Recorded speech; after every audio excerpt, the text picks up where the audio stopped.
सर्वसामान्यांच्या हक्काचा आवाज जागर जनस्थान।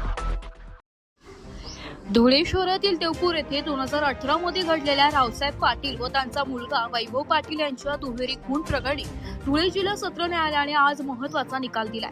या प्रकरणात धुळे शहराचे माजी नगराध्यक्ष बाजीराव पवार यांच्यासह 11 जणांना दुहेरी जन्मठेपाची शिक्षा सुनावण्यात आली असून एका आरोपीची शिक्षा पूर्ण झाली असून त्याची सुटका करण्यात आली आहे। अतिरिक्त सत्र न्यायाधीश जयश्री फुलाटे यांनी हा ऐतिहासिक निकाल दिलाय। निकाल ऐकण्यासाठी न्यायालय परिसरात दोन्ही बाजूंच्या समर्थकांनी मोठी गर्दी केली होती।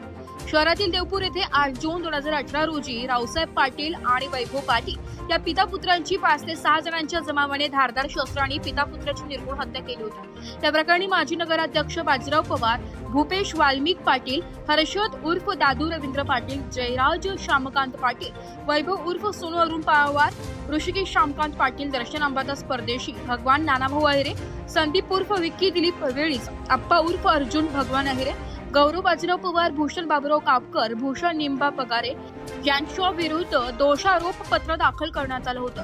सरकारी वकील देवेंद्र सिंग तंवर आणि सहकारी वकील निलेश दुसाणी यांनी प्रभावी युक्तिवाद केल्याने 13 आरोपींपैकी 12 जणांना दोषी ठरवण्यात आले।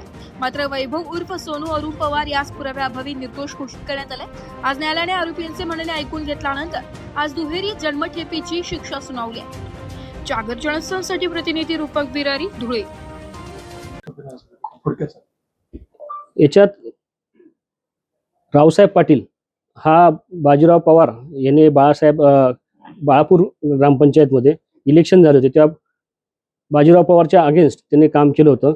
याच्यावरून त्यांची धुसफूस चालू होती। त्यानंतर 6 तारखेला दांडी पौर्णिमेच्या कार्यक्रमावरनं परत त्यांची धुसफूस सुरू झाली।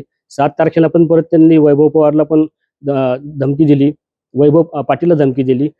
ह्या सलग घटना झाल्यानंतर 8 तारखेला ही खुन्नस काढण्यासाठी त्यांनी एक कट रचला आणि स्वस्तिक टॉकीज येथे बरेच आरोपी एकत्र आले। त्यांनी हा कट कसा रचला या बाबतीत पण आम्ही पुरावा दिला। तो पुरावा ग्राह्य धरून भादवी कलम 302 व 120B प्रमाणे बाजीराव पवारला पण यांनी यात दोषी धरलेले आहे। एकूण 11 लोकांना जन्मठेपेची शिक्षा दिलेली आहे। होता तो आज खरा ठरला आहे। त्यातील काही आरोपी सुटले, 2 जण, त्याबद्दल थोडी खंत आहे। प्रकरण काय घडलं होतं? 2015 मध्ये बाळापूरच्या इलेक्शन वरून हा वाद झाला होता। त्यानंतर 2018 मध्ये होळीच्या दांडा काढण्याच्या कार्यक्रमावरून परत तो वाद चिघळला। त्यानंतर 7 तारखेला परत वाद झाले। मग नंतर 8 तारखेला ही भयानक घटना घडली। त्यानंतर मी प्रशासनाच्या व कोर्टाच्या विनवण्या करून वीसर कोर्टात दाद मागितली। वेळोवेळी पाठपुरावा करून मला खूप संकटांना सामोरे जावे लागले। कधी धमक्या आल्या, कधी पैशांचे प्रलोभन आले, पण आम्ही कशालाही बळी न पडता खंबीरपणे उभे राहून या निर्णय आजपर्यंतचा हा निर्णय पाठपुरावा करत राहिलो आणि शेवटी आज आमच्या मनासारखा निर्णय आला आहे। जरी 2 जण सुटले तरी त्याची खंत आहे आम्हाला। त्यांचा आम्ही अपिलात जाण्याची तयारी ठेवली आहे आणि याच्या पुढेही माझ्या जीवाला खूप धोका आहे। काल पण मला शिवीगाळ करत होते, आज पण तुम्ही बघितलं असेल, काल पण बघितलं असेल। सगळ्यांसमोर मला त्यांचे नातेवाईक, घरचे शिवीगाळ करतात, आरोपी शिवीगाळ करतात। त्याच्यामुळे माझ्या जीवाचा धोका अजून पुढे वाढला आहे। तरी मी कसली तमा न बाळगता अजून पुढे माझी लढाई ही अशीच चालू ठेवेल। आणि या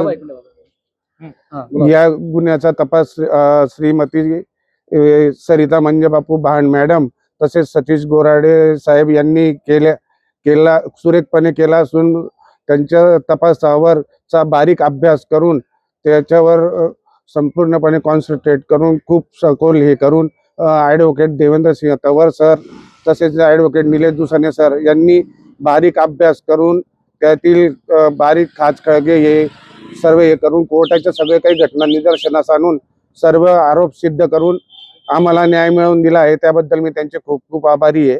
तसंच मला औरंगाबादचे जे आमचे वकील आहेत, सपकाळ सर, पवन पवार सर, तसेच चैतन्य देशपांडे सर यांनी देखील खूप सहकार्य केले। त्यांचाही मी खूप खूप आभारी आहे।